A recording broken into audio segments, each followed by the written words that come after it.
Jordan Jonas Sparks. Welcome back to my channel. So, in today's video, I'm going to be talking a little bit more and opening up for, well, kind of the very first time about my kidnapping and my experience and kind of my story about being kidnapped as a child. I have mentioned this on my channel before, that's why a bunch of you guys were curious and asking about it. But whenever I mention it, I kind of just scuff it off and don't really go into any detail because I wasn't really ready to talk about it. So today I figured that I'm in a good enough mental space. It gives me anxiety and like heart palpitations to talk about it just because it was like really complicated. Let's get into it. So basically, when I was a child, I had two older brothers. I had my mom and my dad. My dad was struggling with mental illness. He's a paranoid schizophrenic, or he was. He's since passed away.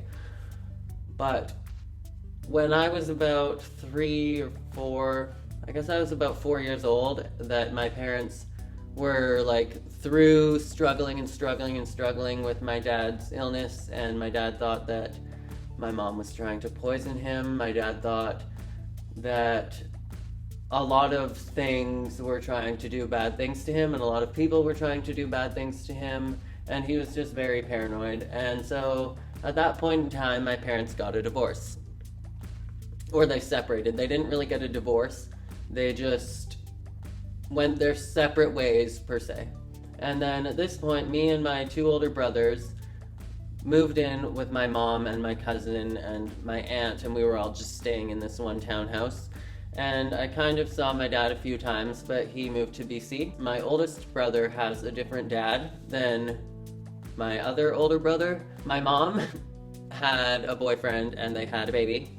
Then my mom met my dad and they had my brother, Bryden, and then they had me. So me and Bryden have a different dad than my oldest brother, is what I'm trying to say. And so basically, there was a lot going on behind the scenes, and I don't really want to mention exactly what was going on. Like, it's my mom was basically struggling, and that's her own story. And apparently my dad had blackmailed her into giving him her college money and stuff like that. I don't know, that's like a gray area. And my mom was just doing things and struggling and neglecting to take care of us, her children at the time, basically. And so one day my dad came to visit, and we were all supposed to be going to the library, me and my brother Bryden and my oldest brother. And my dad came down from Nanaimo, is where he was living. And Nanaimo is in BC, and I was living in Grande Prairie, Alberta. And so we went to the library, and we were just having this afternoon visit.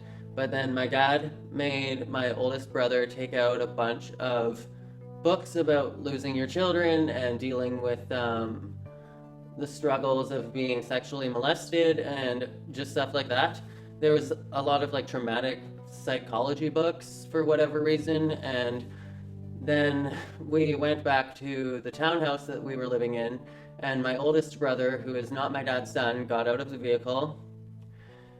And my dad sent him in with all of these books, and he said not to say anything to anyone until they asked. And we went and we drove off with this man named Avery, and I don't really know who he was, but basically my dad just kidnapped us from the situation that we were living in Alberta, and he didn't think that it was fit in his mind for his children, and without any kind of discussion previous, without talking about it with my mom and making any kind of negotiation, he just took me and my brother into the vehicle, and we drove into some random person named Avery's vehicle, and we drove off onto the highway to, I remember us stopping in the national parks and seeing the national parks for the first time, and then we drove to Prince George.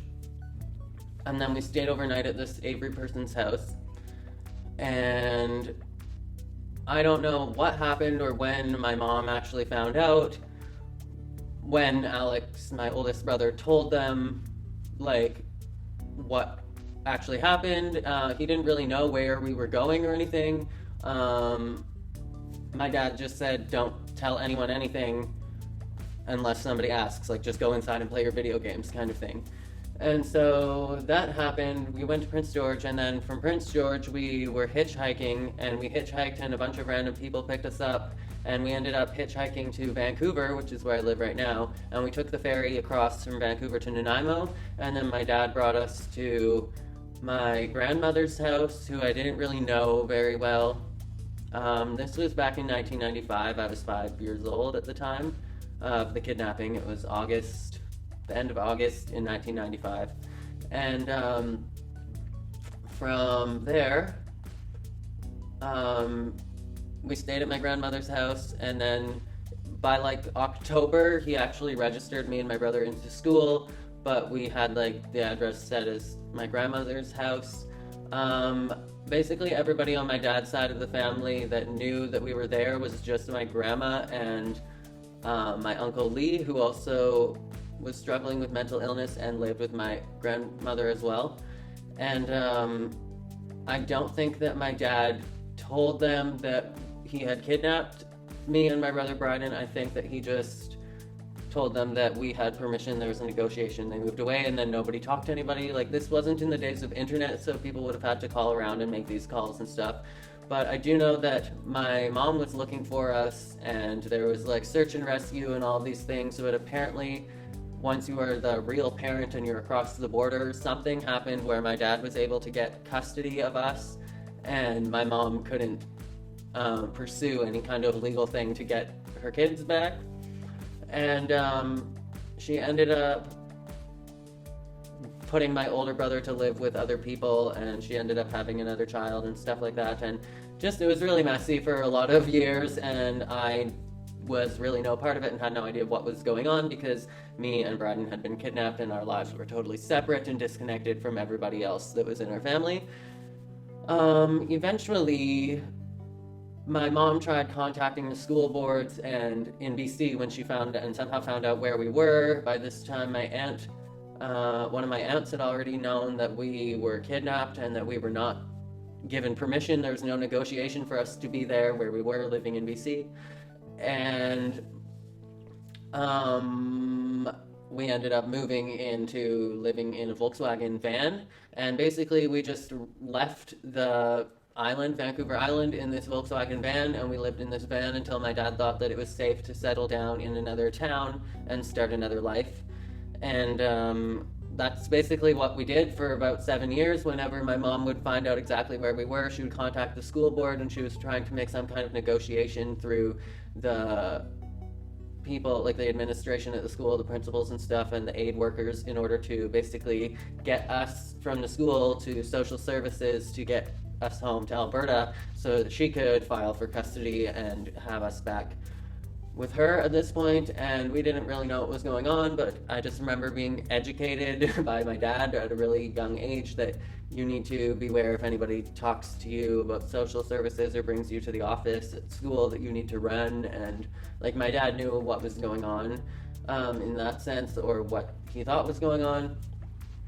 And eventually my older brother ended up getting my mom's phone number and started making collect calls, and it was like secret. He would like make collect calls on his own to my mom from payphone, because we didn't have any phone at our house or any way to contact us. My dad was very paranoid and didn't want there to be any form of contact or communication with our house. And my brother eventually invited me along, and I got to talk to my mom on the phone. I had written her several letters since I was like 5 years old that I don't know whether she ever received or not, or whatever happened to them. And we eventually talked, and we ended up actually getting to visit my mom like 4 years later, and I got to meet my younger brother and see my older brother for the first time in 4 years, under the negotiation that my mom would not try and keep us, and that we would get to be sent back to live with my dad. And after that, my older brother had decided, there's no way that I'm doing this anymore. I want to go back to live with mom. Like, my mom's life was more stable at that point, and her and my stepdad, my older brother, and my new youngest brother at the time, were all living together.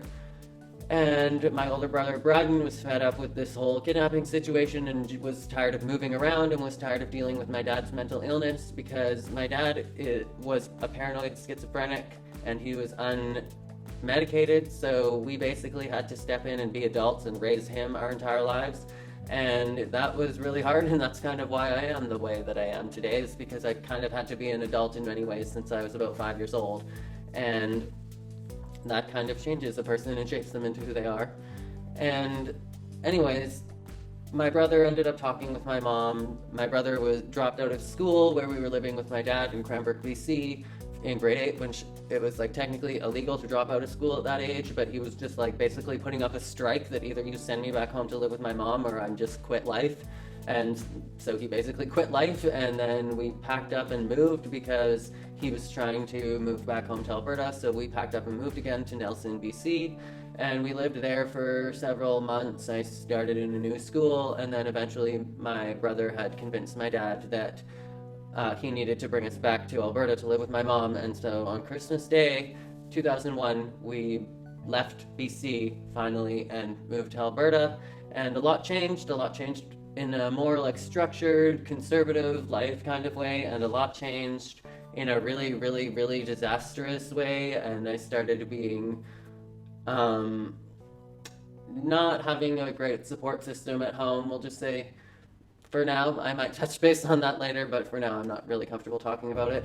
And that was my life. My youngest brother now was born January 4th, like a week after I got back to living with my mom, and then there was 5 boys living under one roof, and we were all reconnected after like 7 years, and so much had changed. And my oldest brother, it was like almost like meeting for the first time again because so much had changed, and we like had lived our entire lives separately, and so that was crazy. And my brother Matthew was like 3 years old at the time. No, he was like 5 years old, sorry. When I met him, he was about 3 years old, and then he was 5 years old when we moved back. And then my baby brother Chris was born on that January 4th. And then my dad ended up going back to living in the bus. We lived in a school bus in between living in Cranbrook and living in Nelson. And while we were living in Nelson, we lived in a school bus. I forgot to mention that. And then yeah, before we ended up moving back to Alberta, before my dad took us back, we were living in a school bus. And so my dad left the whole society basically and moved into his school bus, and he got like a mining plot out in the middle of the woods, and he lived there. And he basically would go from living in his mining plot and then hitchhiking back into towns, and then going back into his mining plot and hitchhiking back into towns until he died in Nelson, BC. And he was basically living amongst the homeless community and trying to help the homeless community by planting community gardens and taking care of things like that, and volunteering at the Salvation Army soup kitchen and stuff like that until the day he died. So the reason why I've never been super comfortable sharing this story is because it really is super personal and talks about everybody in my family, and I honestly still love my dad. There's no hard feelings. My dad was very, very ill, and he didn't know how to really take care of children in a conventional way. And I honestly, at the end of the day, don't blame him for taking his children out of the situation that we were living in. I'm not really going to talk about that, but I don't blame him for wanting to take his children out of that situation. I just wish that somebody would have had more communication, that they would have literally, like, of course my mom wasn't going to be like, sure, take my children. You're mentally ill and you're not fit to take your children, but like, take them anyways. So like, obviously it was like a struggle to decide which side I was on, and to make peace with this and come to peace with this in my own life, and to still make a balance and love both of my parents and accept both of my parents for who they are, and to accept that this is our history together, and be able to love each other and move forward and have some kind of relationship. So that is my kidnapping story. There you go, cat's out of the bag. If you guys have any questions, you can leave them in the comments. If you thought this story was raw or brave or compelling or inspiring or anything like that, please make sure to give it a thumbs up. I hope that this touched somebody by sharing this story. And I will look forward to seeing you guys in my next videos. I kind of want to be doing some mental health updates, I think, in the videos to come, or just videos about mental health in general. And that being said, as always, make sure to be weird, be wild, and stay sparkly. And I will catch you guys in the next video. Okay, bye!